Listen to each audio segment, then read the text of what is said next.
the Roan Mountain Hilltoppers.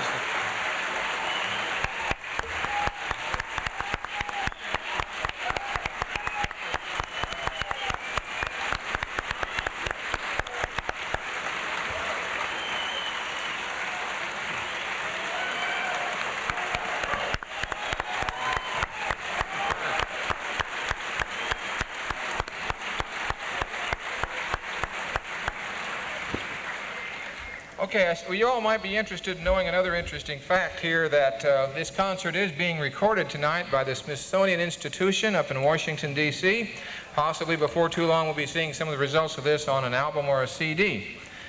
We're going to move now into that particular type of music that a lot of you like very much, and which is often associated with the banjo. We're going to have a set on bluegrass music. We're going to bring up some of the people that you've been wanting to hear in that area tonight. Bluegrass, as most of you probably know, was formed up about 1940 when a gentleman named Bill Monroe came out of western Kentucky and started playing a string band music that was a little bit different from that anybody had heard before. By 1946, he had added a gentleman named Earl Scruggs to his band, and the kind of music that we now know as bluegrass was really born. So tonight we're going to bring out some of the people who are the premier exponents of that kind of music, and the first one is getting ready to set up over there now. Jay, who is this? Charles, our next artist is Tony Trischka. I know you all are looking forward to hearing Tony this evening. Charles mentioned that the Smithsonian is recording the concert for later issue on Folkways. Tony will be a co-producer of that project when they get around to listening to the tapes and assembling the recording. Those of you who are here that have heard Tony before know that he's capable of doing lots of different things on the banjo. He can play a driving bluegrass breakdown, or he can play experimental banjo that goes somewhere into the twilight zone. He's known for working with country cooking in the early days.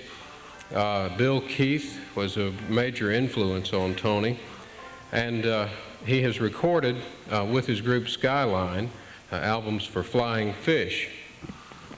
This past summer, Tony was banjoist for composer Donald Schz's slavery documents in Seoul, Korea.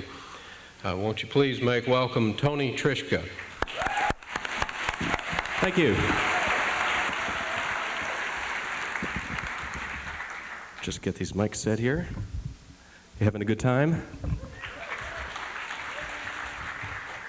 It's really nice to see that there are actually this many people that would come out to hear banjo music. That's really inspiring. I'm going to kind of bridge the gap between the old time and the new time and do some new old time, or some old new time. I'm not sure which it is. And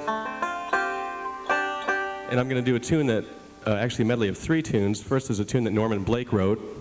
It's called Jeff Davis. And then I'm going to do 2 of my own that have needed titles for the last 10 years or so. What's the difference between a banjo and a motorcycle? You can tune a motorcycle. I'll play.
Thank you.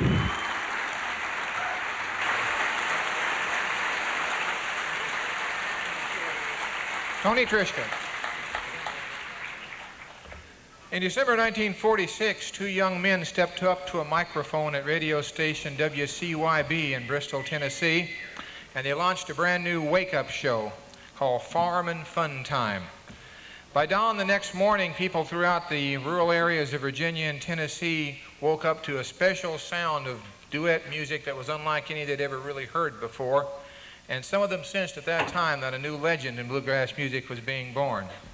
Throughout the 1940s and 1950s, the group kept on forging a way for bluegrass music and helping to define its perimeters. We lost one of the brothers in 1966, but the other one is still around and has become one of the patriarchs of bluegrass, with a revolutionary sky-high tenor voice, a beautiful clarity to his banjo, and a repertoire that any bluegrass fan will automatically recognize. Please make welcome Ralph Stanley and the Clinch Mountain Clan.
Thank you very much.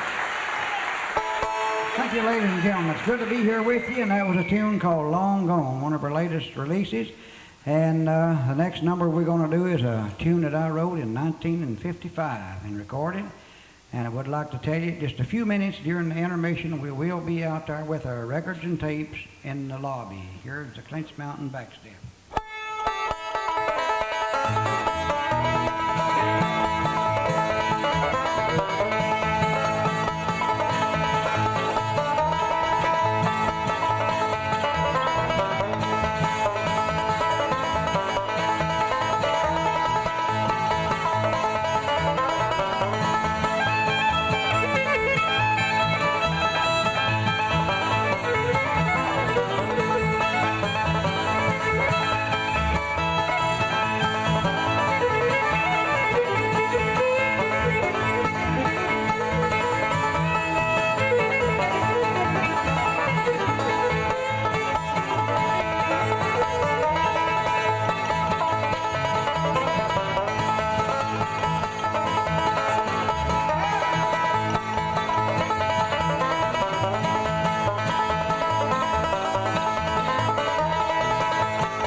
Ralph Stanley and the Clinch Mountain Boys.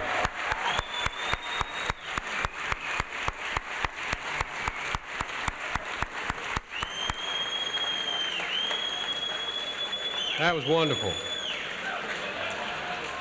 All right, we're not finished with Bluegrass yet. We've got 3 more coming up, 3 more banjo players. All of them, one thing they share in common is that they've worked with Bill Monroe. Curtis McPeak hails from western Tennessee, and in addition to working with Bill Monroe, he joined Lester Flatt, and well, actually he worked with the Foggy Mountain Boys in 1955. In '69, he joined Danny Davis in the Nashville Brass, and since '77, he's been an instrument dealer. Joining Curtis will be Don Stover, who is from White Oak, West Virginia, and who played for a long time with Everett and B. Lilly up in New England area. And then the third member of the group is Joe Drumright, who was originally from Texas, but came back to Tennessee and played with Connie and Babe and Bill Monroe. Please make welcome Curtis McPeak, Joe Drumright, and Don Stover. Good evening, folks. Glad to be here.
John Stover, Curtis McPeedy, and Joe Drumright. Give them a big hand. That Curtis is a trooper there to run, get a string, and come back. We're going to take a 15-minute intermission. I want to tell you a couple of things. There are T-shirts for sale in the lobby for the Meltdown and the Institute. There are refreshments and recordings and so forth. Take 15 minutes and we'll get started again.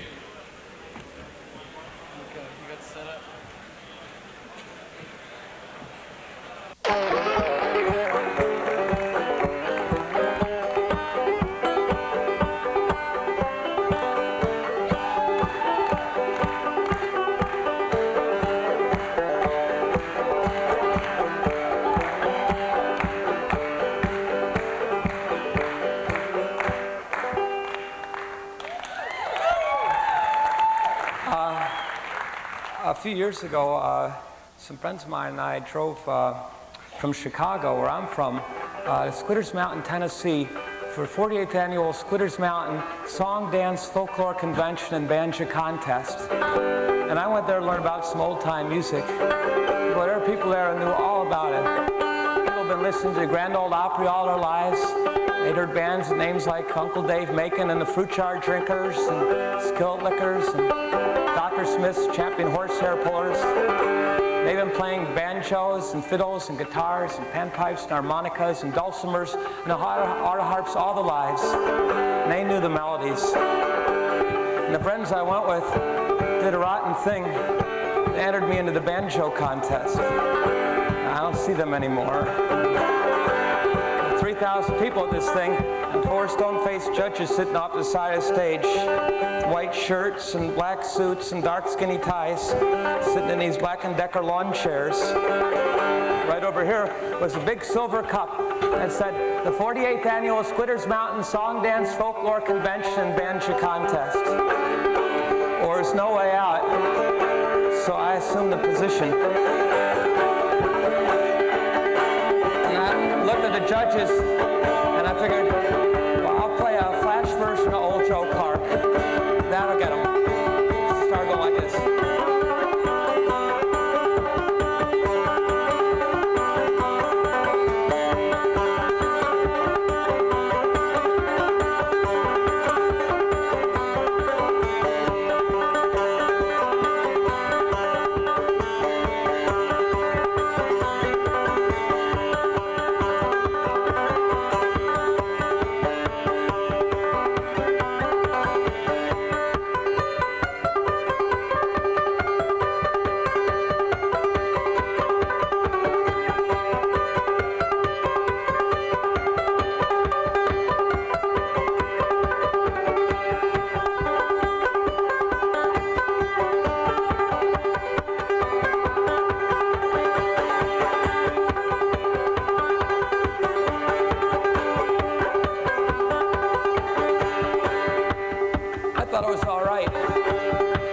They didn't move.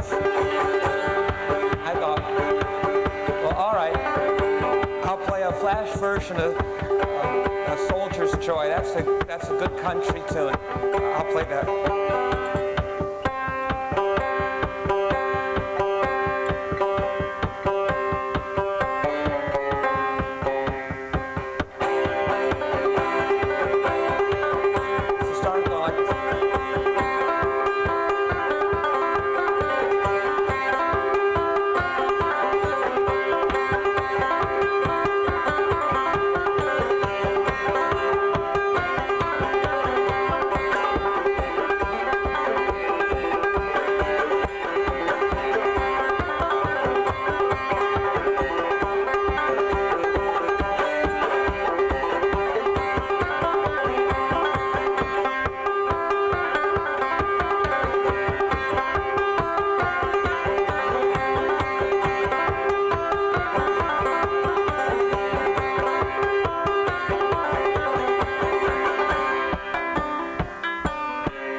Their indifference was monumental. right. I'll go all the way. I'll give it one last shot. So I did this.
From Chicago to Squitters Mountain, Tennessee for 48th Annual Squitters Mountain Song, Dance, Folklore Convention Banjo Contest.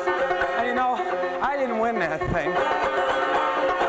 And I was moping around later, thinking I played too loud, and too hard, and too fast, and too much. And I broke into that dancing when I thought I wasn't getting anywhere.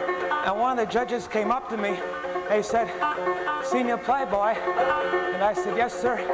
And he said, "Keep on practicing." And you know, I've been practicing ever since.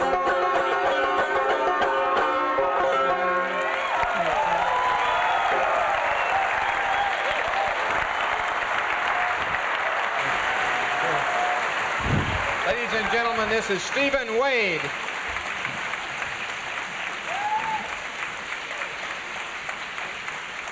Stephen's one-man show, Banjo Dancing, of which this is the title number, you may be interested to know, holds the record for the longest theatrical run in Washington, D.C. history at the arena stage. I think anybody in Rutherford County who mentions the name banjo player has to think of Uncle Dave Macon, who was probably Rutherford County's greatest gift to banjo playing. Uncle Dave couldn't be with us tonight because he died in 1952, but his spirit lives on, and this young man that I'm about to bring on knows how to play Uncle Dave's stuff better than anybody I have seen in terms of doing his tricks and his banjo music, and I'd like for you to make welcome now Mr. Leroy Troy.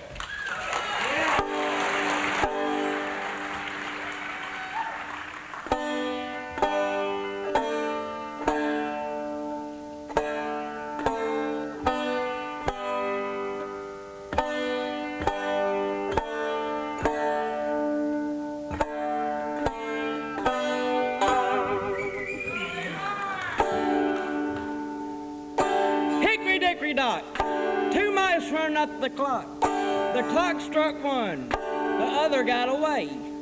Hickory dickory dock.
dedicate it much. This next little tune, it's a Dave Macon number. And I had a request for it, so I'm going to play it. I'm going to dedicate it to Dave Macon fans everywhere. There's one called Keep My Skillet Good and Greasy All the Time. Lord, I sure hate to do this.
Leroy Troy.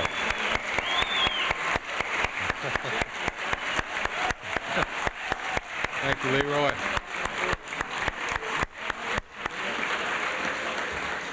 All right, our next artist has a famous heritage as well. Don Wayne Reno was born February 1963, and when he was a young fellow, his father gave him an old K banjo, and he learned coming around the mountain for a school play, and that's how he became the best student that Don Reno ever had.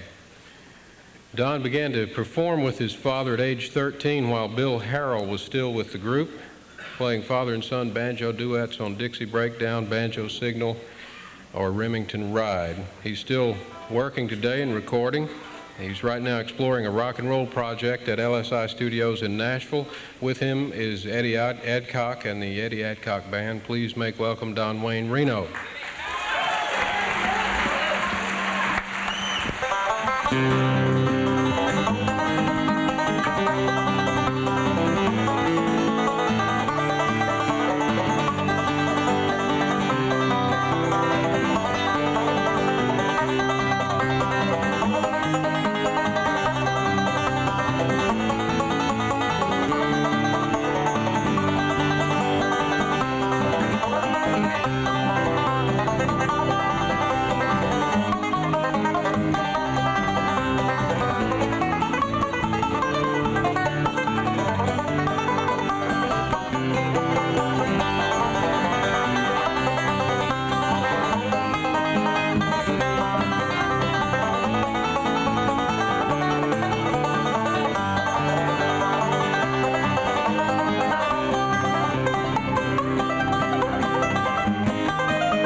John Wayne Reno. Let's give him another hand. That was fine.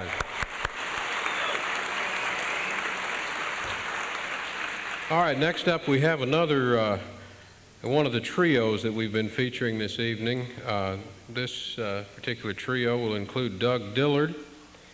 Yeah, let's hear a hand for Doug. Doug's been around the horn a few times. Now he's back in Nashville and works with his own band and appears frequently at the Station Inn. Alan Mundy will also be joining us. Let's hear a hand for Alan.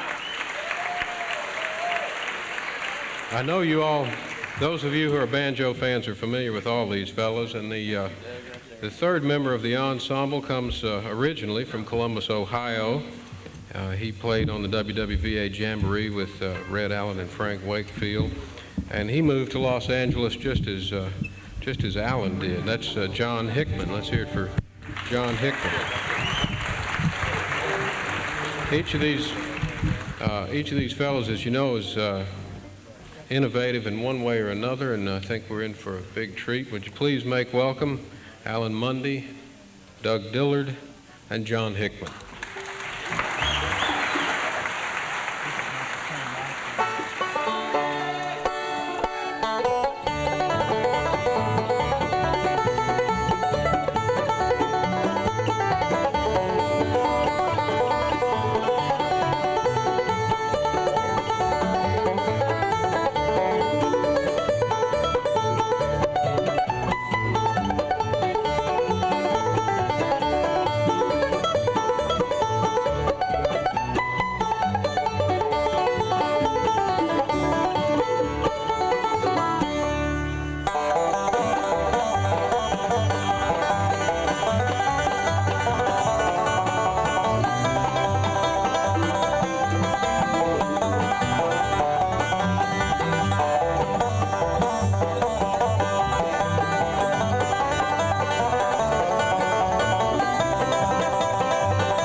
I'd like to say it's very much our pleasure to be here this evening, and I want to just take a quick opportunity to thank these very, very fine players that have been coming out here and playing the whole evening.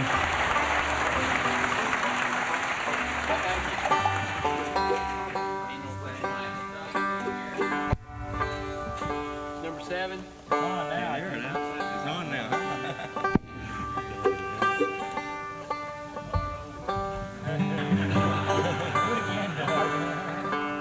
We're going to play a little three-banjo piece that Doug has recorded. It's one called The Bells of St. Mary's.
Thank you.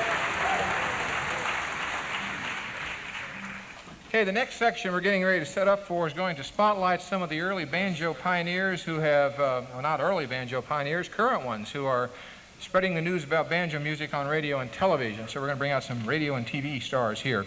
But before we do that, and while they're getting set up, we do need to spend a little time recognizing some of the people who helped make this event possible. A word from our sponsor, Schz. We couldn't have done this without the cooperation of a large number of people because it took quite a lot of effort and quite a lot of money to bring the Banjo Institute together. So let me briefly read off some of the organizations that helped us get this money and contributed funds toward it. First is the American Banjo Fraternity, which is dedicated to the music of the classic banjo. We have had sponsorship from the Banjo Newsletter, Hub Nitschke's wonderful work with his wife Nancy Nitschke. It's a banjo magazine that everybody reads, the Banjo Newsletter. The Center for Popular Music here at MTSU, the Country Music Foundation in Nashville, Elderly Instruments, one of the premier instrument houses in the country, the Gibson Guitar Company, a guitar name that most of you should recognize, the Old Time Music and Dance Foundation in Nashville, a nonprofit corporation which is devoted to the purpose of preserving, promoting, and documenting traditional forms of American music and dance, and along with its organizer, Jackie Christian. The National Endowment for the Arts, this is one of the things that even Jesse Helms didn't fuss with him about, putting on the concert tonight. We've also received support from the North Carolina Arts Council, from the L.J. Skaggs and Mary C. Skaggs Foundation, from the Stelling Banjo Works, from the Tennessee Arts Commission, from the Tennessee Division of Parks and Recreation, who have not only loaned us the Cedars of Lebanon State Park, but they've loaned us several of their best naturalists and conservationists, okay, to help out here. We're going to bring them out later on and make them take a bow if we can find them. We also have received sponsorship from the Tennessee Folklore Society, which is headquartered here at MTSU, the Rather Foundation, and a whole bunch of volunteers and workers that have been with us here from the Student Programming Office at MTSU, and especially with Harold Smith. So we'd like to thank all these people for their efforts in making this possible tonight. Let's give them a round of applause.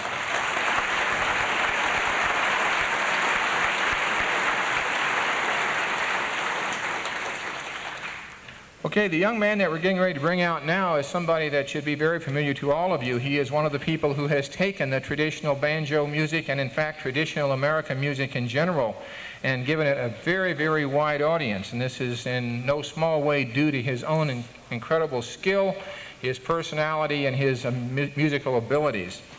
You've seen him on the Nashville Network, you've heard him on National Public Radio, you've bought his records, and you've probably seen him at a number of concerts. And we're going to bring him on in a few minutes and let you listen to some of the stuff he's been doing. Then he, in turn, is going to bring on some of our other guests that we have lined up tonight. All these people have spent a lot of time on the air. It's very difficult to try to persuade TV producers to do something with banjo music, but this man has succeeded in doing it very, very well. Please make welcome Mr. David Holt. Hi. Thank you.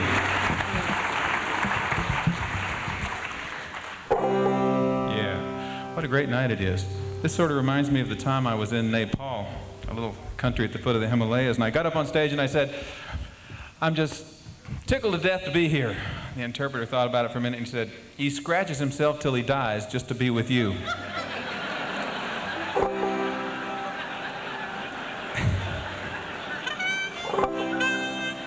Well, I'm glad to have Mark Schatz up here with me to play one of my favorite old songs, John Henry. John Henry was a little baby boy. I was sitting on his daddy's knee. Well, he looked all around, saw a little piece of steel.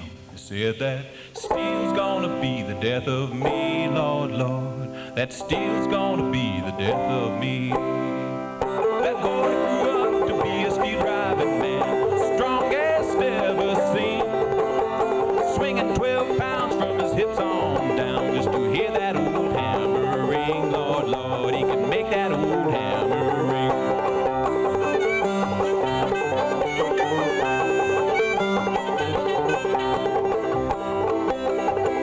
John Henry loved pretty Polly, Polly, but the captain wanted her too. So the captain said, John, you're gonna lose your job. My steam drill is faster than you, Lord, Lord. My steam drill is faster than you. John Henry said to the captain, whoa, a man ain't nothing but a man. And before I let that steam drill beat me down, I'll die with that hammer in my hand, Lord, Lord. Die with that hammer in my hand.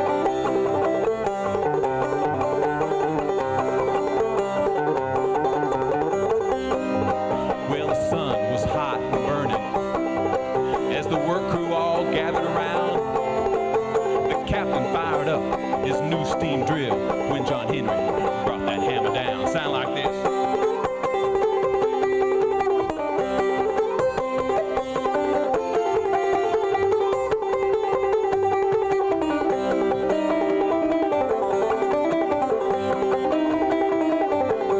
Steam drill sound like this.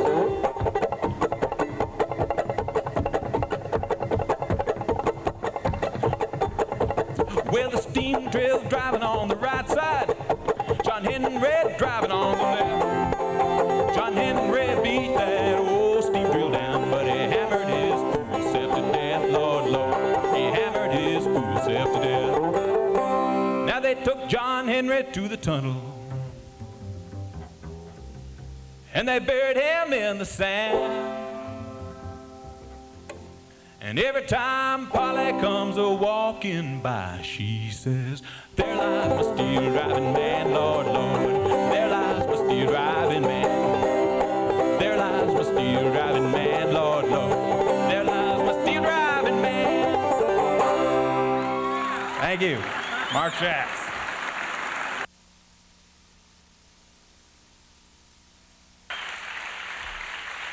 Thanks a lot.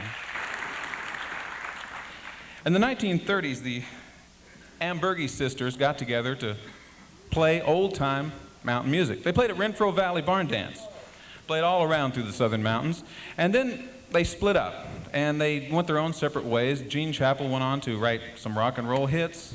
Martha Carson became the great gospel singer, and Minnie Garcia had her own career in music. Well, they've gotten back together to play the old-time music. Here they are, the Amber Sisters.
Thank y'all. You did just what I wanted you to do. But every time I hit one lick, I hit this mic, so if you hear anything unusual, I did it. I want to tell you that my sister Martha Carson, the great Martha Carson, I've got to tell you, that's her. Thank you. And you're the greatest, honey. She has a song in the, what hall, Martha? Smithsonian Institution. That she wrote, Satisfied, and no wonder it's there. And my little sister over here, she has one that she wrote over in Donaldson, and it's You Can't Live With Them and You Can't Live Without Them. That one's in the Library of Congress. Well, tell them where yours is, honey. I wrote one, and I did, and all by myself. And it's in Goodlettsville, the fire department. Oh! And it's harder than a $2 pistol. You know, let me tell you something about our sister. She is the only lady living that plays a 5-string banjo which uses no picks at all. That's her fingers doing all the music. And we're real proud of her. Yep. Thank you, honey. I try to let my fingers do the walking for me. Right now, we want to do one that Martha's dying for me to do because she loves this thing, and every time we get together, she hollers, Lonesome Road Blues. So I love to do this. Blues,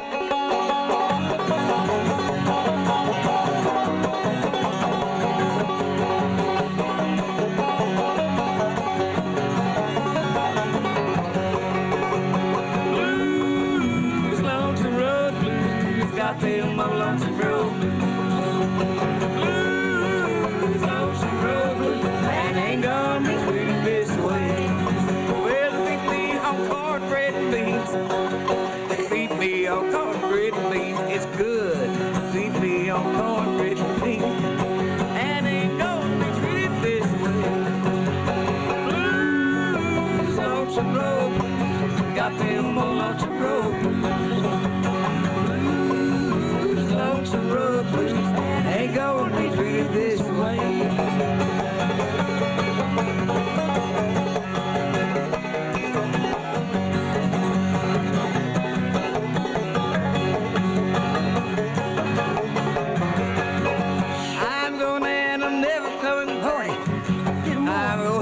Never coming back. Going and I'm never coming back. And ain't gonna be treated this way. Blues, Lonesome Road Blues, got them all Lonesome Road Blues. Blues, Lonesome Road Blues, and ain't gonna be treated this way.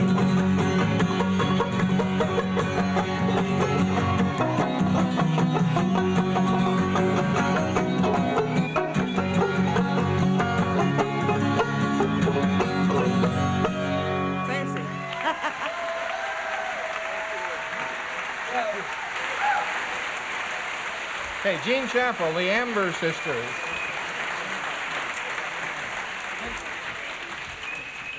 Okay.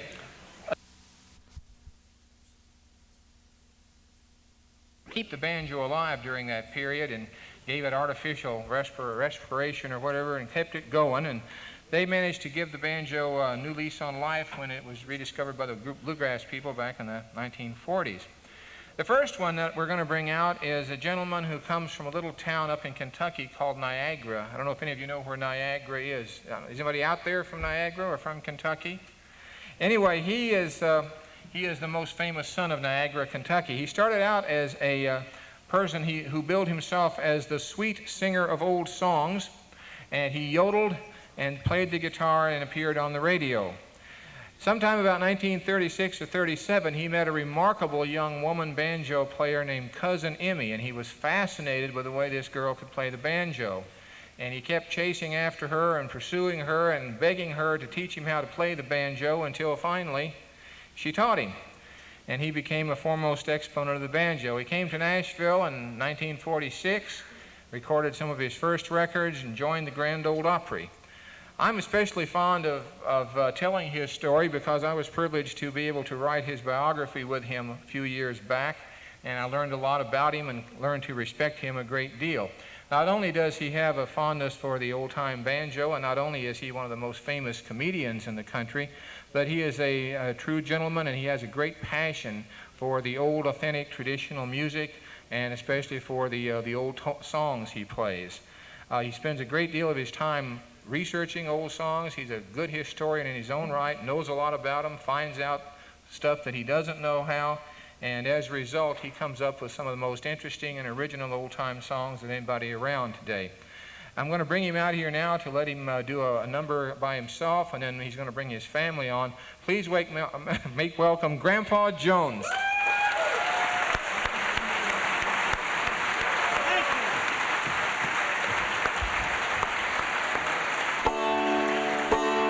Hello there, stranger. How do you do? There's something I'd like to say to you now. Don't be surprised. You recognize I'm no detective, but I just surmise that you go the place where I long to be. Your little smiling face seemed to say to me, you're from the homeland, sunny homeland, and tell me, can it be that you from Dixie? I said from Dixie, where the fields of cotton beg to me. I'm glad to see you. Tell me how be you and the friends I'm longing to see. Are you from Alabama, Tennessee, or Caroline, or any place below the Mason-Dixon line? Are you from Dixie? I said from Dixie, 'cause I'm from Dixie too. This broke a string.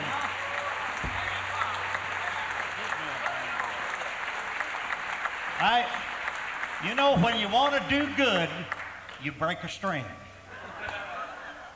And I wanted to, that tune, I wanted to do it for you because it was a favorite of my old uncle.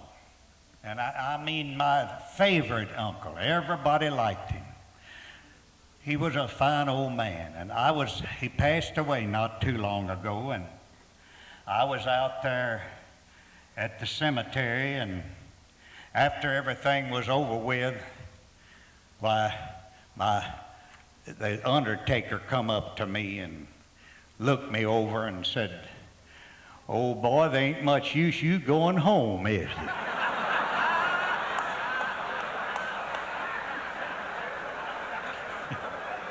I don't know what he meant. You know, over 200 years ago, there was the famous Boston Tea Party, and my great aunt was the first old bag they throwed off.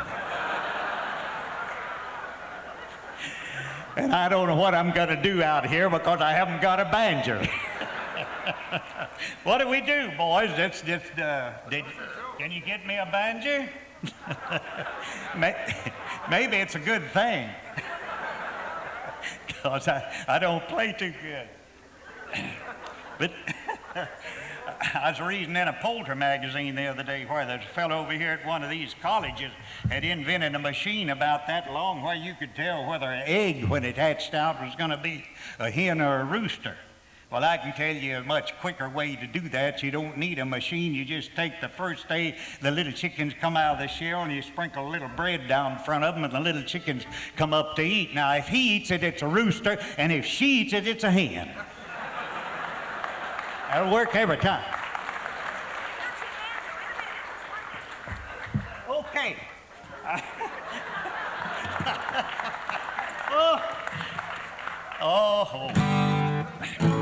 Are you from Alabama, Tennessee, or Caroline? I ain't played below the Mason-Dixon line. Are you from Dixie? Are you from Dixie? Are you do? That's it.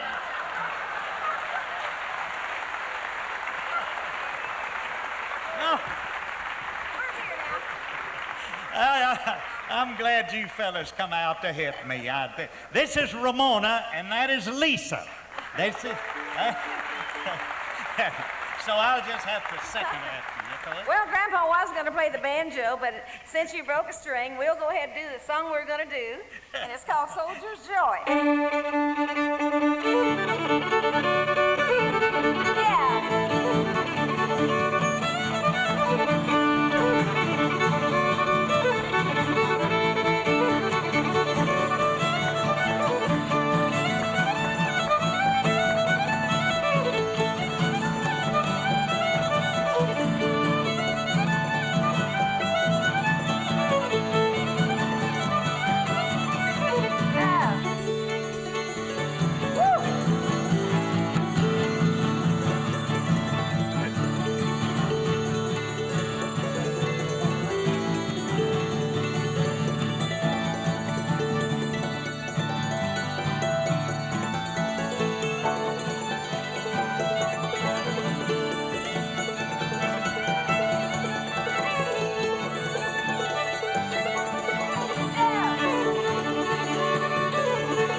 Grandpa Jones, Ramona Jones, Alyssa. I told you that there was another person that we're going to bring out that helped pioneer the banjo on the radio, at least. Back in 1936, there was a very famous record made on the old Bluebird label called The Maple on the Hill. And a lot of you probably heard that or know of it. And the person who made that record is with us tonight. It was one of the great hits that he and his brother used to do back in the old days.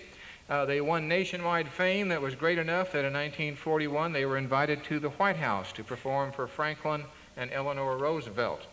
I've been speaking a lot to this gentleman today, and I find him a very fascinating and wonderful individual. He's going to come out and do some stuff for you now, one of the real legends of old-time banjo music, Mr. Wade Reno. Thank you. Good evening, ladies and gentlemen. We're happy to be here. It's just a pleasure to come all the way from Flint, Michigan down here to be with you. But I noticed that you've got a lot of banjo players here, more than I ever seen in one place in my life. And I'm 84 years old, almost. But we'd like to do a kind of a sacred song for you. We like to thank our Lord for what He's done for us and given us a good life and all, and I think that's what it's all about. We'd like to do you a number that we get a lot of requests for, called I Can't Sit Down. I've never been to heaven, but when I get up there, I wonder if I will be able to sit down. If I ain't, I'm going to look around a while, so I can't sit down.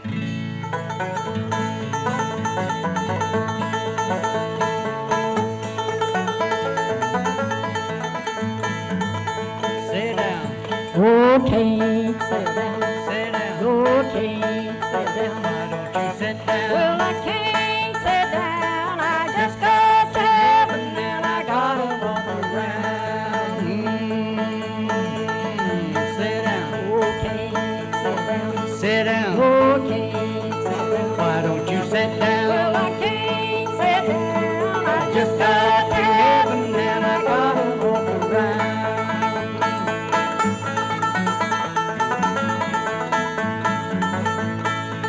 Yonder come people dressed in white. must be the children of the Israelites. I see people dressed in blue. Must be the children they are coming through. Sit down. Can't sit down. Sit down. No, can't sit down. Why don't you sit down? Well, I can't sit down.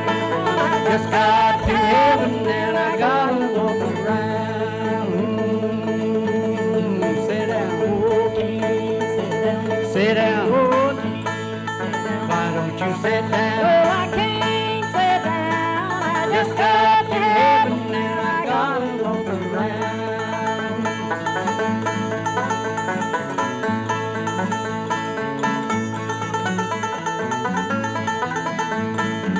Yonder come people dressed in red. Must be the children that Moses fled. Yonder goes people all dressed in black. Hey, give up and turning back. Sit down. I can't sit down. Sit down. Oh, can't sit down. Why don't you sit down? Well, I can't sit down. I Just got to heaven and I gotta walk around. Sit down. Oh, I can't sit down. Sit down. Oh, can't sit down. Why don't you sit down? Well, I can't sit down. I Just got to heaven and I gotta walk around. Lord, I just got to heaven and I gotta walk around.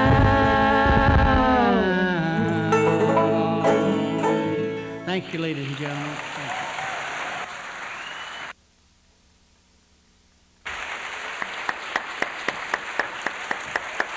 Thank you. Wade and Julia Maynard. Okay, we're going to move into another one of those divisions that we talked about earlier. We're now going to look at jazz banjo. Banjo playing that places a lot of emphasis on improvisation. It gets away from some of the tight structures that we know in some of the other forms we've been listening to.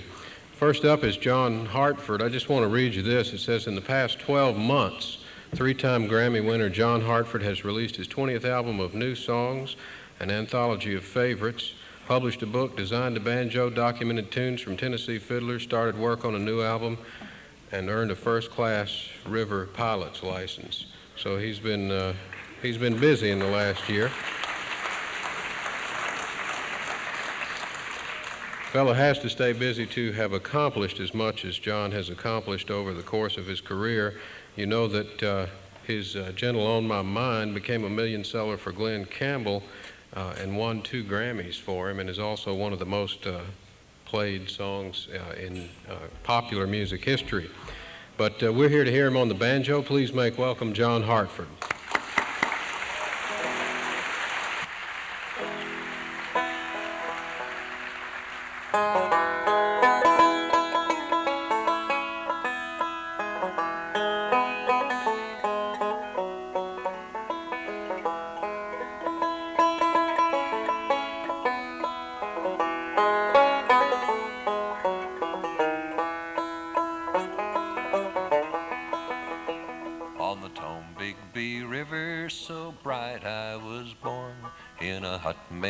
Husks of the tall yellow corn, and there I first spied my Julia so true, and I rode her about in my gum tree canoe, singing roll away, roar, the water's so blue, like a feather will float in our gum tree canoe, singing roll away, roar, the water's so blue, like a feather will float in our gum tree canoe.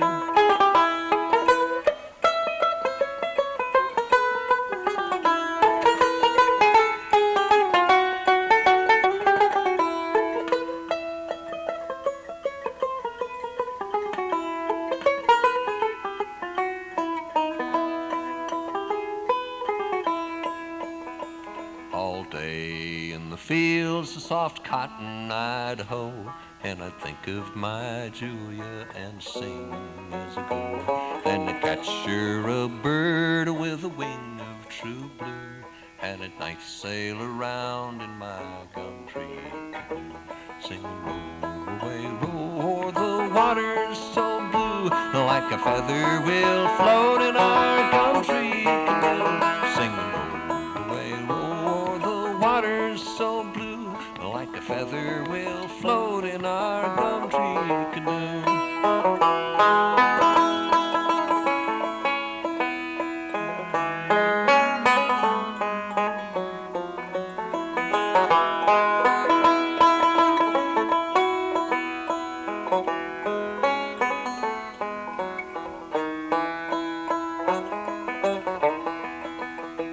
One day the stream bore us so far away that we couldn't come back, so we thought we'd just stay. Then we spied a tall ship with a flag of true blue, and it took us in tow in our gum tree canoe, singing roll away, roar, the water's so blue, like a feather will float in our gum tree canoe, singing roll away, roar, the water's so blue, like a feather will float in our gum tree canoe.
It's knowing that your door is always open and your path is free to walk.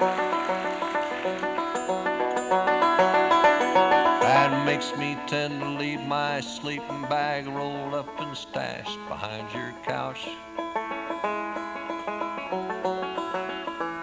And it's knowing I'm not shackled by forgotten words and bonds and the ink stains that have dried upon some line. That keeps you on the back roads by the rivers of my memory, that keeps you ever gentle on my mind. It's not clinging to the rocks and ivy planted on their columns now that binds me, or something that somebody said because they thought we fit together walking. It's just knowing that the world will not be cursing or forgiving when I walk along some railroad track and find that you're waving from the back roads by the rivers of my memory. For hours you're just gentle on my mind. Though the wheat fields and the clotheslines and the junkyards and the highways come between us, and some other woman crying to her mother 'cause she turned and I was gone, I still might run in silence, tears of joy might stain my face, and a summer sun might burn me till I'm blind. But not to where I cannot see you walking on the back roads by the rivers flowing gentle on my mind.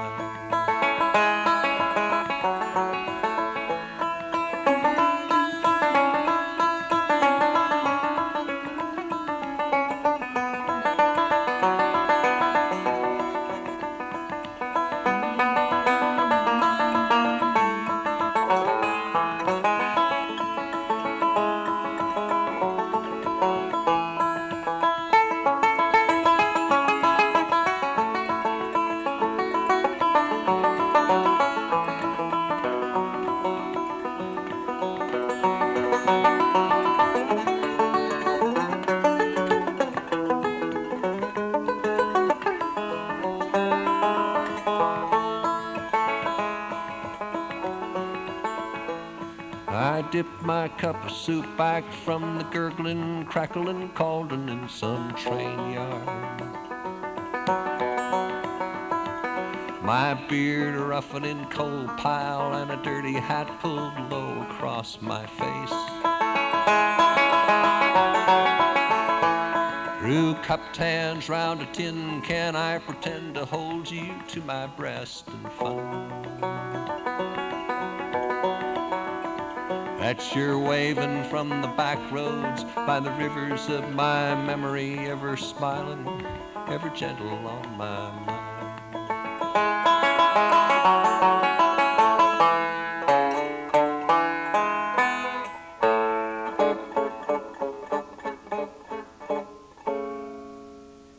Thank you.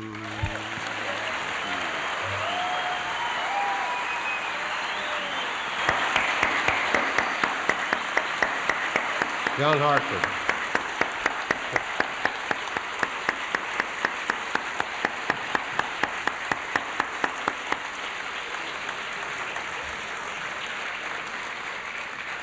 What a wonderful showman.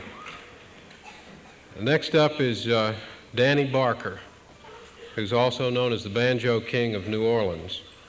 He's a living legend. His grandfather was a horn player for the Onward Brass Band, and Danny, who was born in 1909, was interested in music by his uncle, Paul Barberin, who taught him drums and set him up with clarinet lessons. Danny learned the ukulele as a boy, and later he moved to the banjo. In the early 1920s, he began playing tenor banjo, listening to banjo players like William Penn, Caffrey Derensburg, and Caffrey's brother Percy. He joined Lee Collins in the Astoria 8 about 1928. And then in 1931, he left for New York City and joined Cab Calloway's band as a guitarist. He worked with a lot of folks up there, including Lucky Millender, James P. Johnson, Benny Carter, Dizzy Gillespie, Charlie Parker, Louis Armstrong, Billie Holiday, Lionel Hampton. You guys ready? Please make welcome Danny Barker.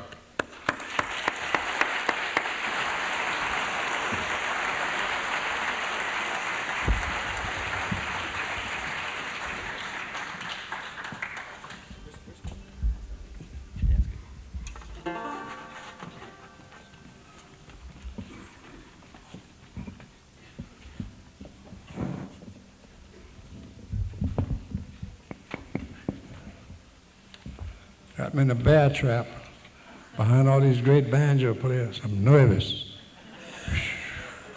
Never heard so much banjo. From New Orleans, ladies and gentlemen. There's no need of me doing no virtuosity on the banjo. I'll sing you one of the great songs of New Orleans. It is called the Gambler's Blues. It was popular in the 20s and the 10s and around the turn of the century. The name of this is St. James Infirmary. I'll give you my version.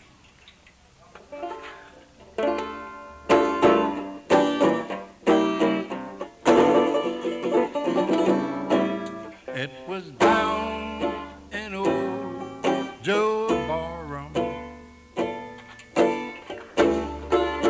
on the corner by the square.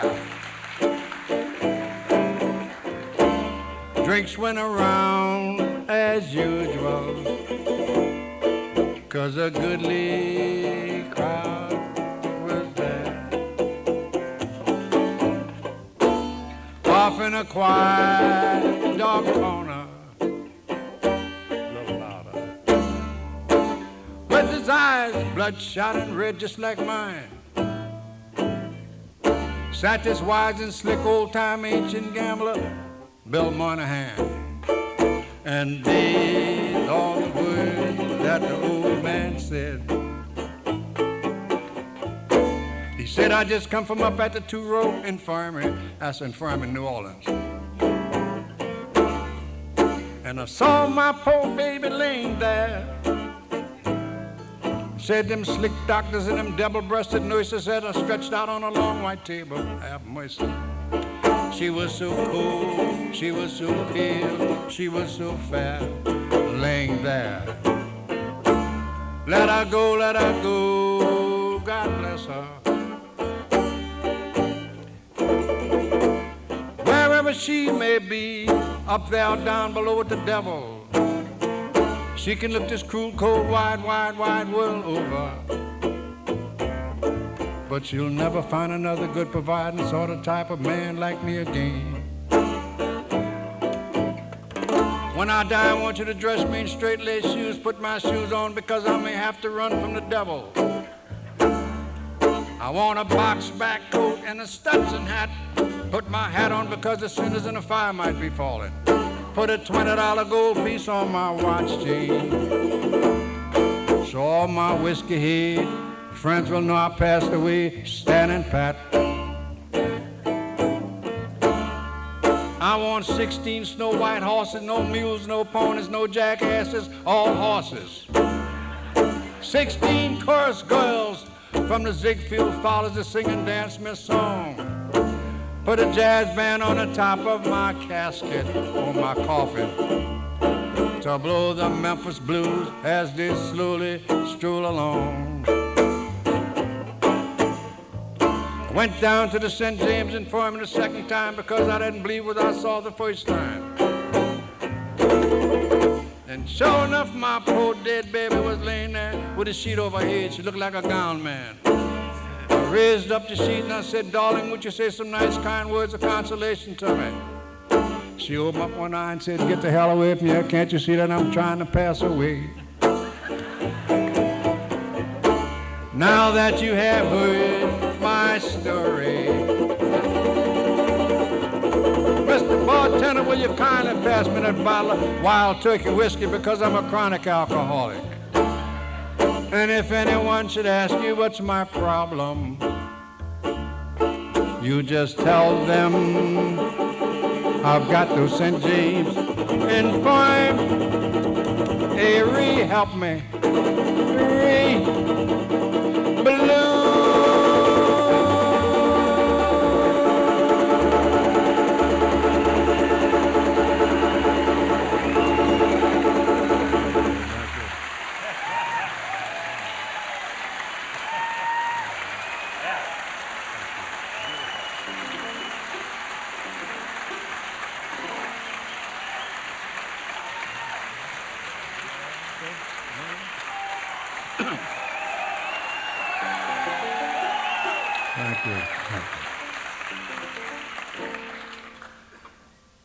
is in the key of... Ladies and gentlemen, I wrote a song in 1949.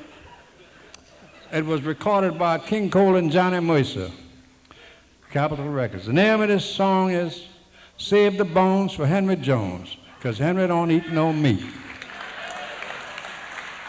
Thank you. Tonight I'm gonna give a supper. We can eat some food that's right. And at the head of the table, I'm gonna place Brother Henry's chair. I'm gonna invite all the local big dogs, like the mayor and the governor and all them people. We'll all have something nice and sweet to eat. Then I'm gonna rake up all the bones for Henry Jones, 'cause Henry doesn't eat no meat. Today I'm going to the market, the French market, the large market.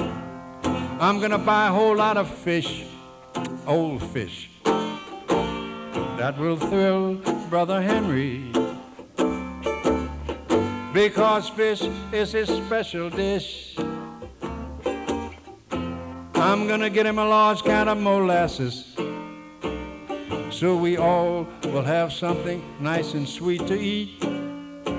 Then I'm gonna rake up all the bones for Henry Jones, 'cause Henry doesn't eat no meat. Henry's not a boozer, he's not a drinking alcoholic like me. He rarely takes a nip. Henry never needs a napkin break, because the things that Henry eats don't drip, blip. One day we had a banquet. It really was a big. We started off eating short ribs of beef. Then we finished up eating steak.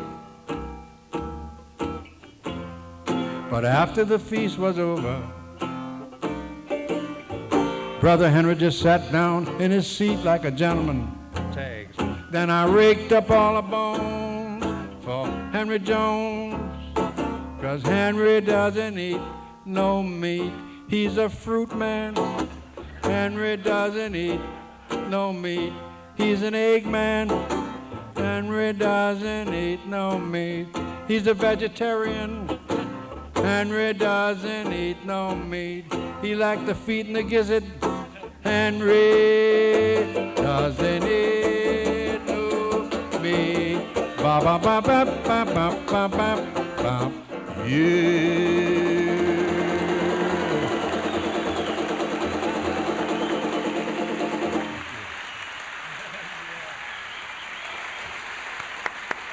Danny Barker, the Banjo King of New Orleans.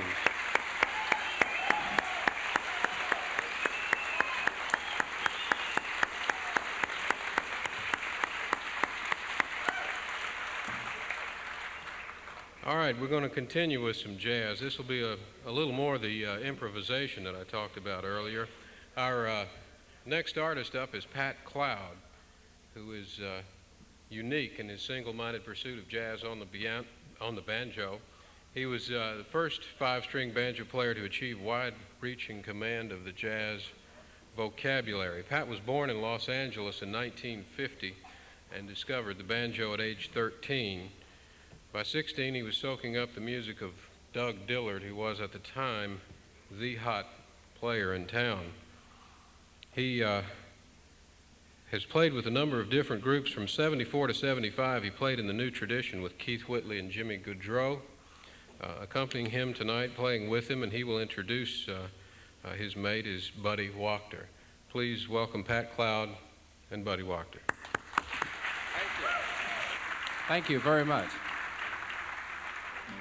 I'd like to dedicate this song to the city of Nashville, Tennessee. I've had a wonderful time here. Thank you so much. Win for a man.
Thank you.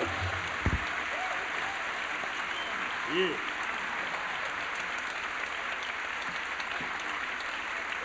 You're bad. You're bad. Ladies and gentlemen, I just had the pleasure of meeting this gentleman only a couple of days ago, and you're in for a real treat. This man is a showman and a top-notch virtuoso, and I think you'll agree with me after Buddy Walker performs that you won't believe your eyes or your ears. Ladies and gentlemen, Mr. Buddy Walker. Thank you. Thanks, Pat. Thank you very much. It's a great pleasure to be here with you. I'm the minority because I only have 4 strings, and I realized earlier there is a 5th string, and I'm learning how to use it day by day, and maybe by the time I get home, I'm going to figure it out. I'm going to stick it right there. I'm going to do a medley for you, kind of an oddball thing, utilizing this little gizmo here. Everybody asking me what this is. I tell them it's a handle, generally, but not really. It's a kind of mute you use with your knee, and I'm going to show you real quickly how you do.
Thank you very much. I worked up a sweat on that one.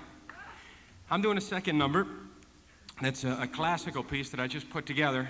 I hope to God I can get through it because it's got a lot of notes in it.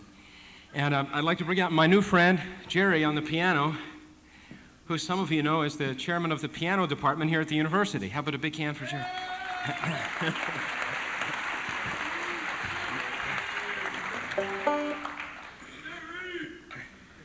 Yeah, he has to read this part. It's about that long. God, we sure hope he can. I first heard this piece when I was about 16 years old, and I heard it played by Jascha Heifetz on the violin, and it was really inspiring. And I thought someday it might be possible on the banjo. So here's my big shot. We'll see.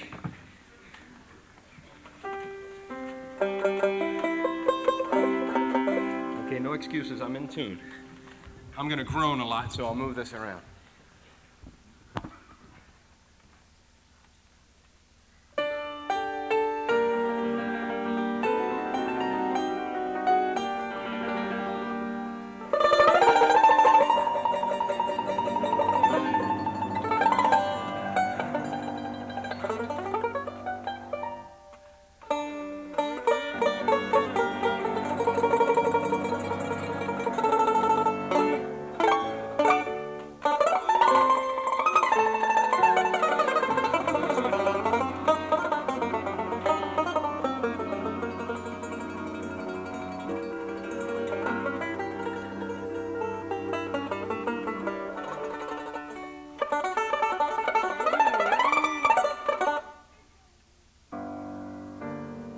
Get out your handkerchiefs.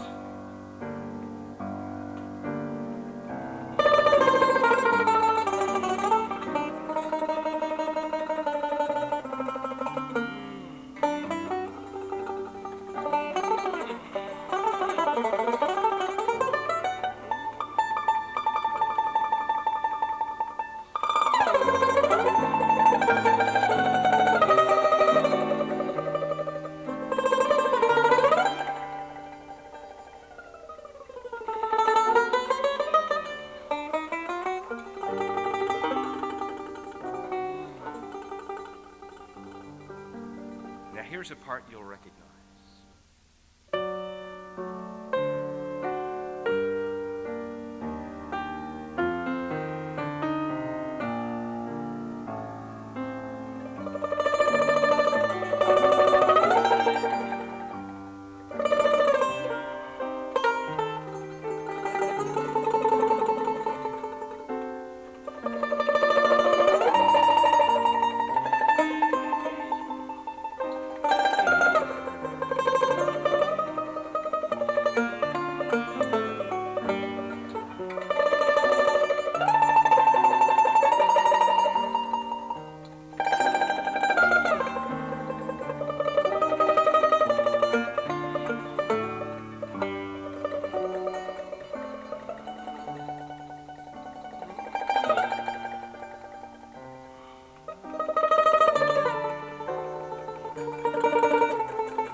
Thanks very much.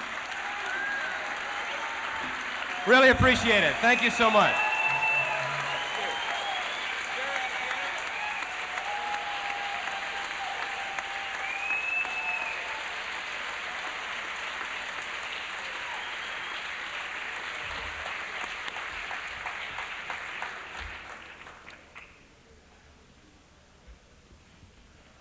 Okay, you all still with us?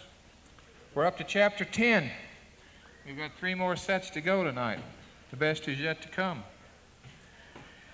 You've heard a lot of banjo playing tonight, and most of you who know something about bluegrass music know that before it became known as bluegrass music, there was a banjo style that we generally today call old-time banjo playing.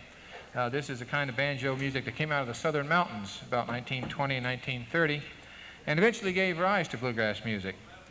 There are a lot of people today that play both types, and there are an increasingly large number of people that are young people who like to play the old-time music. And our 10th set that we're starting tonight, that we'll be getting ready to do here in just a few moments, we have called Old Time, New Time. And we're going to present 4 of the best examples of young banjo players who are taking some of the older sounds and trying to do something with it. The first person we're going to bring out here is a native of Bluefield, West Virginia. In 1938, this man won a prize at a talent show at the local movie theater. He went and played his banjo for the first time in public. He didn't win first prize. He was beaten out by a ventriloquist, which taught him something, I suspect, about the merits of banjo music and ventriloquism. He did get a $5 prize, though, and his parents did help stir up a crowd, and he got interested in the idea of playing the banjo.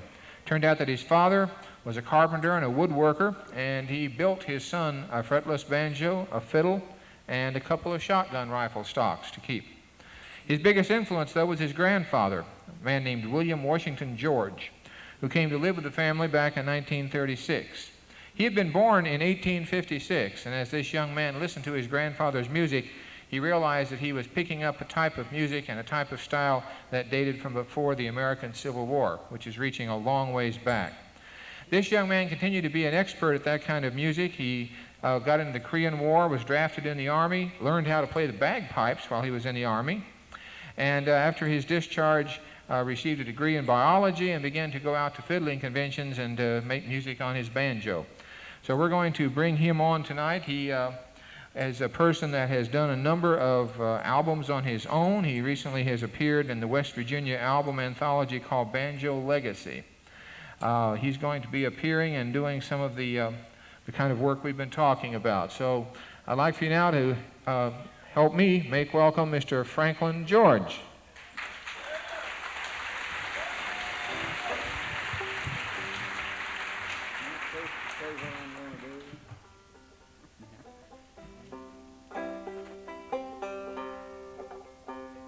I'll play Mississippi Sawyer with a little lead in.